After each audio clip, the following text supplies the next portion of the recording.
Hey everyone, welcome to today's Explainer. Okay, so today we're diving into this super fascinating story about a resource that every single one of us literally has right now, but let's be real, we kind of let it slip through our fingers without a second thought. It's a classic tale, but the wisdom it drops about how we manage our lives, it's just as relevant today as it ever was. We're going to break down exactly what happens when we start treating this invisible resource with the respect it totally deserves. So can you put a price tag on time? It sounds like a simple question, right? But I want you to really think about it for a second.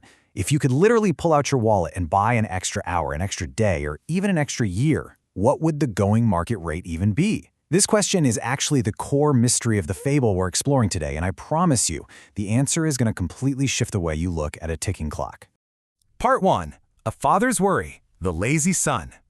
Okay, let's dive into this. So our story kicks off in the small village with a father who is just carrying this really heavy burden of worry. And why? Well, because his son is, frankly, incredibly lazy. Like, this young guy never works, he just wanders around the village wasting his days away. So one day, the dad decides he has officially had enough. But instead of yelling or freaking out, he tries a much more gentle approach. He simply asks his son to fetch a watch from the cupboard. The boy grabs it, totally expecting some boring chore. But his dad gives him his very first real task. Part 2. Pricing the Watch, Material Value. So the dad tells him to take the watch down to the busy village market and just ask everyone what they think it's worth. The boy heads straight into the super bustling, loud market, walks right up to the very first person he sees, holds out the watch, and asks for a price. The man examines it and offers 500 rupees, a pretty decent sum for a physical object. Then he quickly moves on to someone else, showing them the exact same watch. This person looks it over, thinks about it, and decides it's actually worth a bit more, offering him 800 rupees. And then another villager stops, checks it out, and bumps the price all the way up to 1,000 rupees. Now, the really interesting thing here is the inconsistency. The market totally couldn't agree on an absolute material value. So the boy goes home and reports all these wild, fluctuating prices to his dad. Hearing this, the father simply smiles and calmly tells him to just put the watch back. Part 3. Pricing the Time, the Second Test. Let's move to the next day and see how this builds, because the father gives a completely bizarre new command. He tells the boy to go back, but this time he has to ask, how much is the time inside this watch worth?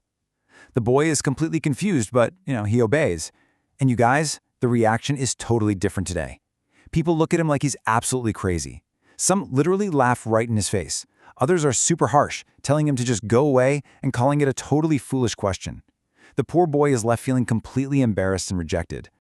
Part 4. The Watchmaker's Secret, an Epiphany. Feeling totally defeated, the boy finally stops at a small shop where an old watchmaker is quietly working away.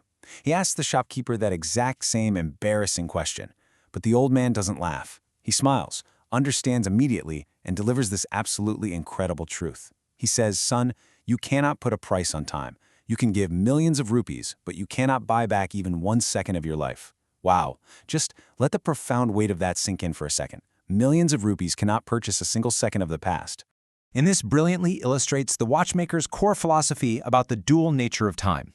He explains that time basically has two sides. The bad news? It passes. No matter what you do, that clock just keeps ticking forward. But the really good news? You have the agency to choose exactly how to spend it. It's entirely up to you. The old man then lays out the absolute rules of time. It's totally free for everyone, yet completely priceless. You cannot buy it, but you get the amazing privilege to use it. You can't hoard it away in a safe somewhere, but you get to spend it every single day. And the most sobering rule of all, once it's gone, it never, ever comes back. As the boy listened, you could see the fog of his laziness just completely lift. That conversation triggered a massive internal shift. The boy thanked the old man, ran all the way home, and told his dad absolutely everything. His father smiled with such deep pride, because from that exact moment, the son's life changed completely. He stopped wasting his days wandering around, started working super hard, and finally understood the real, unquantifiable value of every single moment. Part 5. Your 24 Hours, the Ultimate Equalizer. So the crucial point is, how does this apply directly to you and me? Well, here is the ultimate equalizer of the human experience. Everyone in this world, without exception, gets the exact same 24 hours in a day. The richest person on the planet and the poorest person on the planet have the exact same daily time allowance. All the wealth in the world cannot expand the day to 25 hours, and poverty does not shrink it to 23. The only real difference, the only deciding factor in our lives, is how we choose to use those hours. The time inside the watch is absolutely priceless, and it is entirely yours to spend. So, as we wrap up today's explainer, I really want to leave you with a direct challenge. The clock is ticking right now. You can't keep it, you can't buy it back, but you do get to decide what happens next. How will you spend your next 24 hours?